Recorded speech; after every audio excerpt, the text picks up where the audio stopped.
The echoes of a tragedy reverberate across the globe as we confront the horrific terrorist attack that recently took place at one of the most ancient and revered Christian churches in Damascus, Syria, the historic Greek Orthodox Church. This sacred place of worship, which has stood for centuries as a testament to Syria's rich Christian heritage, its walls adorned with mosaics dating back to the 4th century, became the scene of unspeakable violence during Sunday morning services. According to eyewitness accounts and official reports, 2 armed terrorists carried out a coordinated assault on the church. The first attacker was a suicide bomber who initially opened fire at the church entrance, mercilessly gunning down innocent worshipers, men, women, and children, before forcing his way inside the sanctuary and detonating his explosive vest, shattering stained glass windows over 1,000 years old. The second terrorist simultaneously began shooting indiscriminately at parishioners who were participating in the Holy Communion, known as Qurbana in Eastern Christian tradition, turning what should have been a sacred moment of worship into a bloodbath. Latest casualty figures indicate approximately 30 faithful were martyred in this attack, with another 60-70 sustaining serious life-threatening injuries, their cries for help drowned out by the chaos as emergency services struggled to respond amid ongoing conflict. This raises the crucial question: why would such a brutal attack target Christians in Syria at this particular moment in time? After carefully analyzing reports from Syrian media outlets and international Christian organizations like Open Doors, a disturbing pattern emerges. While the Syrian government, led by former terrorist Ahmad al-Sayed, whom former U.S. President Trump recently met with in Saudi Arabia to discuss regional stability, has been quick to blame ISIS for the attack, more detailed investigations reveal the involvement of Hamas-affiliated ISIS cells operating from Gaza.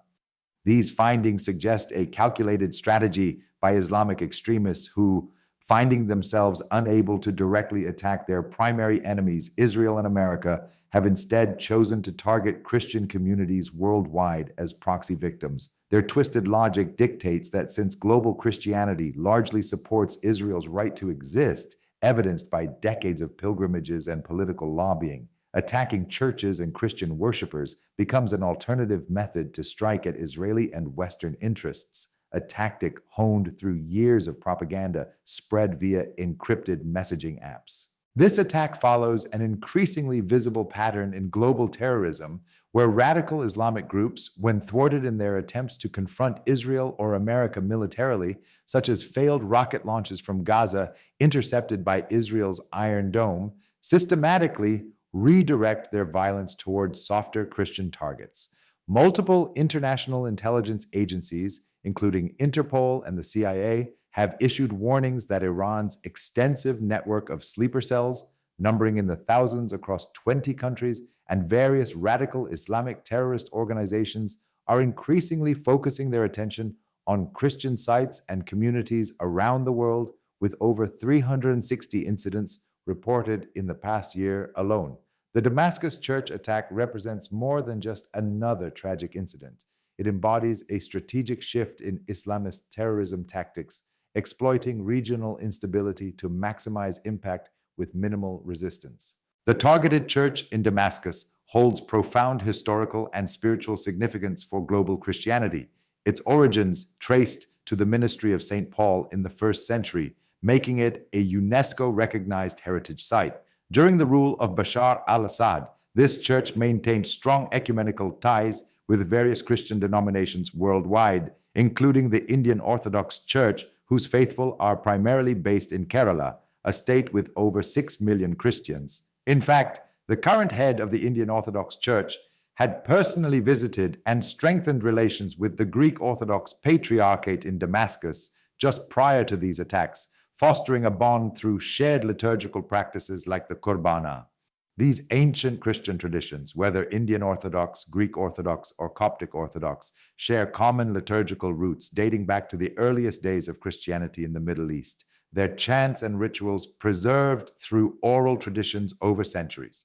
Their shared heritage makes them all targets in the eyes of radical Islamists seeking to erase Christian presence from the region, a goal articulated in extremist manifestos calling for a pure Islamic caliphate. Historically, Syria was once a Christian majority nation with Damascus serving as a vital center of early Christianity before Islamic conquests gradually altered its demographic and religious landscape, reducing the Christian population from 20% in the 1920s to less than 2% today. Today's attack reflects the broader radical Islamic agenda of systematically eliminating ancient Christian communities and destroying their holy sites across the Middle East, with over 50 churches demolished or damaged in Syria since 2011. In countries like Lebanon and Syria, Christians have increasingly been forced to adopt Muslim-sounding names for self-preservation, hiding their true faith identity to avoid persecution, a practice documented in refugee testimonies collected by the UN.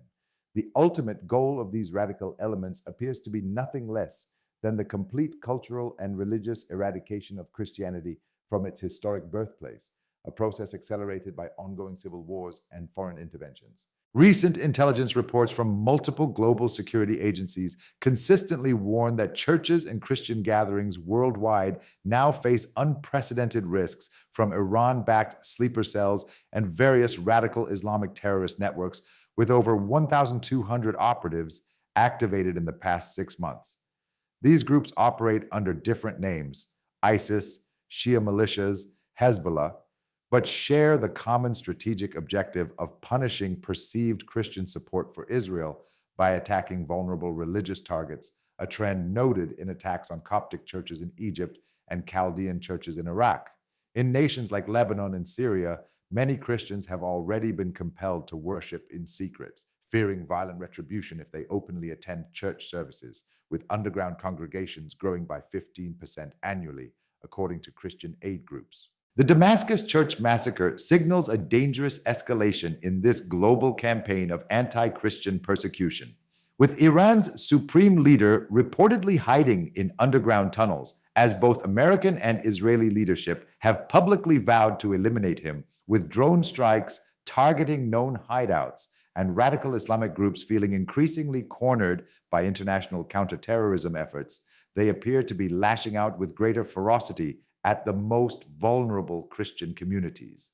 This follows a well-established pattern observed in conflict zones worldwide.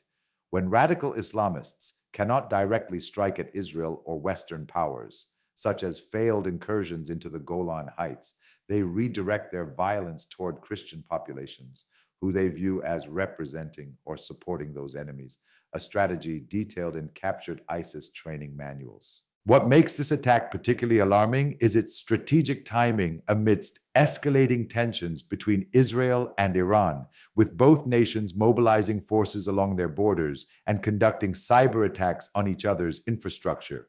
As the world focuses on potential military confrontations between these regional powers, radical groups are exploiting the situation to intensify their attacks on Christian institutions globally, with intelligence suggesting plans for synchronized strikes during major Christian holidays. Intelligence assessments suggest we may see more such church attacks in coming months, with sleeper cells being activated to target Christian worship services, especially in regions with ancient Christian heritage like Syria, Lebanon, and even India's Kerala state, where the Syrian Christian tradition originated and remains vibrant today with over 1,000 churches, placing local communities on high alert. The message from these terrorists is chillingly clear. They perceive global Christianity as an ideological extension of Israeli and American influence, a perception fueled by Christian Zionist movements in the US supporting Israeli settlements. Unable to achieve military victories against their primary enemies, evidenced by Israel's successful defense against 4,000 rockets in recent conflicts, they resort to terrorizing Christian minorities, bombing historic churches, massacring innocent worshippers, and systematically erasing 2,000 years of Christian presence from the Middle East, a heritage that includes the oldest known church in Dura Europos, Syria, dating to 235 AD. The attack in Damascus must not be viewed as an isolated incident, but rather as part of a coordinated global jihad against Christianity, with Iran-backed groups exploiting regional conflicts to advance their ultimate goal of religious cleansing, a campaign that has displaced over 1.5 million Christians from the Middle East since 2000. As Israel prepares potential military strikes against Hamas and Iranian proxy forces in Gaza and Syria, Christian communities worldwide, particularly in the Middle East and in regions like Kerala with deep historical ties to Syrian Christianity, must exercise heightened vigilance, with local churches implementing security protocols like armed guards and surveillance systems. The radicals' operational playbook has become evident. When you cannot attack Jerusalem directly, target those who pray for Jerusalem's peace, a tactic reflected in the targeting of pilgrimage sites linked to the Holy Land. This theological war, cleverly disguised as geopolitical conflict, threatens to obliterate the living remnants of Christianity in the very lands where our faith was born and first flourished, with archaeological sites like the House of St. Ananias in Damascus at risk. The international community must recognize that these attacks on Christians represent more than just local sectarian violence. They constitute crimes against humanity and attempts to erase world heritage, with UNESCO listing several Syrian churches as endangered. The ancient churches of Syria and the Middle East are not merely religious sites, but living museums of Christian history, connecting us to the earliest days of our faith through artifacts like the Codex Sinaiticus. Their destruction represents an irreparable loss to human civilization, a loss felt by millions who trace their spiritual roots to these lands. We must ask ourselves, if the birthplace of Christianity becomes devoid of Christians, what does that mean for the future of religious diversity and coexistence worldwide, especially as interfaith dialogue efforts falter? The time has come for global powers to move beyond geopolitical calculations, such as oil interests in the region, and recognize the systematic persecution of Middle Eastern Christians as both a humanitarian crisis, with over 300,000 refugees seeking asylum, and an assault on our shared human heritage. Only through united international action, including sanctions on Iran and safe zones for Christians, can we hope to preserve these ancient communities and protect their right to continue worshiping in the lands their ancestors have called home for 2 millennia, a legacy worth defending with every resource at our disposal.